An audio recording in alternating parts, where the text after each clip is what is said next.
A lo largo de la historia de la psiquiatría, se han notado distintas formas de abordar al sujeto. Es en la época primitiva donde por medio de una explicación no tan profunda ni detallada, se forma la conceptualización del supuesto enfermo mental. Es característica principal de esta época relacionar todas aquellas cuestiones que causaban impresión en los sujetos y a relacionarlas con distintas entidades divinas o demoníacas. Es aquí donde el actuar del sujeto era gobernado especialmente por algún demonio. De esta manera se les asignaba el nombre de poseídos. El desconocimiento de los procesos psíquicos que dominaban al poseído, supuesto enfermo mental, los llevó a crear distintos tratamientos que no eran más que torturas atroces hacia el sujeto. Durante la Edad Oscura, en el año cerca de 300 a 1500 después de Cristo, tras la desintegración del Imperio Romano, se volvió a las explicaciones sobrenaturales y demoníacas de las enfermedades mentales. Se consideraba que la propia persona lo provocaba siendo blasfemo, pecando de sobremanera o inclusive con exceso de religiosidad mal empleada. Aunque el enfermo mental era considerado un poseído de los demonios, su tratamiento fue relativamente humanitario durante muchos siglos en Europa. Este tratamiento gradualmente se convirtió en brutal y punitivo y alcanzó su punto más bajo con la población del Malleus Maleficarum, el mazo para las fechorías, cerca del año 1487, en el cual el tratamiento prescrito para el enfermo mental era la tortura y la muerte, pues se creía que la purificación solamente sería alcanzada a través del dolor. En la Edad Media también existió una preocupación por establecer una distinción entre los locos y los endemoniados. Autores como Alberto el Grande, Tomás de Aquino o Arnau de Vilanova establecieron relaciones entre la enfermedad mental y la enfermedad somática. Las teorías humorales seguían estando presentes, así como la teoría de las facultades, según la cual la locura podía deberse a la pérdida de alguna facultad de tipo sensorial, intelectual o conativa.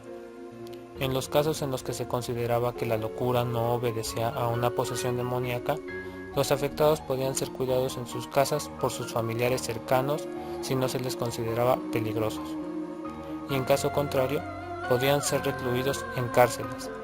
De entre las primeras instituciones dedicadas al cuidado de los enfermos mentales en Europa, destaca el Hospital Real de Bethlehem, considerado el primer hospital psiquiátrico de Europa. Siglo XVI. Esta época es caracterizada principalmente por dar cabida al primer hospital europeo, dedicado enteramente a los enfermos mentales, y fue construido en Valencia en 1409. El tratamiento de los pacientes era relativamente humanitario. La primera unidad separada para los niños enfermos mentales fue agregada a este hospital en 1545. El Hospital Belén en Londres, fundado como priorato en 1247, fue convertido en hospital para la cura de los lunáticos en 1547 por Enrique VIII. En ocasiones, el público en general era autorizado a visitar al hospital para su entretenimiento, mirando y haciendo bromas a los alienados. W. Weyer fue el primer médico cuyo interés principal lo constituyó en las enfermedades mentales. Publicó en relación con la decepción de los demonios en 1565. R. Burton escribió La anatomía de la melancolía en el año 1621, que continúa siendo una descripción clásica de los estados depresivos. ¿Cuál es el papel que ha tenido el enfermo mental a lo largo de la historia? A partir de 1300, al loco se le ponía en un barco y se le mandaba a alta mar. Pero en la Edad Media había una fascinación por este.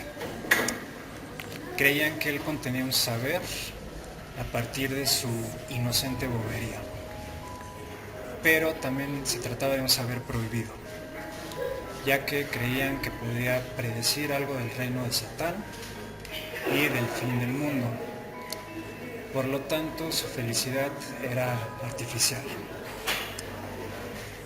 Después de la nave de los locos, en 1600, existían los leprosarios, pero cuando acaba esta epidemia, es en estos lugares donde se empieza a internar al loco.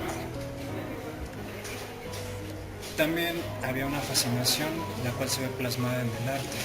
Esta fascinación va a ir desapareciendo hasta 1700, donde la locura va a ser interpretada a partir del orden moral.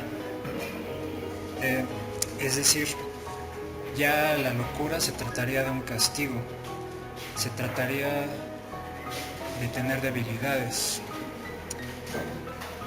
Sería o se estaría hablando de una falta y de un defecto. Se estaría hablando de la maldad. Primero era una forma relativa de la razón, sabían algo. Después se buscó la razón de por qué el loco estaba loco. También en 1700 es cuando surge la primera clasificación, es decir, empiezan a surgir los términos médicos. Por otro lado, con Descartes, la locura va a estar del lado del sueño y por lo tanto del error. También en 1700, cuando la burguesía se empieza a apropiar de los medios de producción, se dan cuenta que el loco no produce, no trabaja, por lo tanto debe de ser internado para buscar su adaptación. Incluso en estos internados, así le llamaban en 1700, se les ponían labores relacionados con los medios de producción. Entonces, este breve recorrido de la historia de la locura habla de que seguimos arrastrando aquello que se instauró como norma para excluir y hacer que el loco funcione. En el siglo XVIII, incluso antes, se crean las primeras instituciones para enfermos mentales, creciendo cada vez en tamaño y en usuarios, con los cuales se emplearon métodos de supuesta cura, pero siempre con la característica de sufrimiento y mucha tortura. En el año de 1918, el doctor Egas Moniz inventa la lobotomía, método que consistía en taladrar el cráneo del enfermo mental y provocarle daños en el cerebro. Se creía que modificando su personalidad, el loco se curaba. Posteriormente, el doctor Walter Freeman practica la lobotomía, viajando en su lobotomóvil, pero ahora al enfermo mental se le levantaba el párpado y se le clavaba un picayelo hasta llegar al cerebro y producir los daños esperados. En 1997, compañías farmacéuticas anuncian en los medios la venta de drogas psiquiátricas como la cura a los trastornos mentales. La venta de estas drogas generaron mucho auge en esos años. En los centros psiquiátricos mantenían inmovilizados y provocándole daños cerebrales a los usuarios con este tipo de drogas.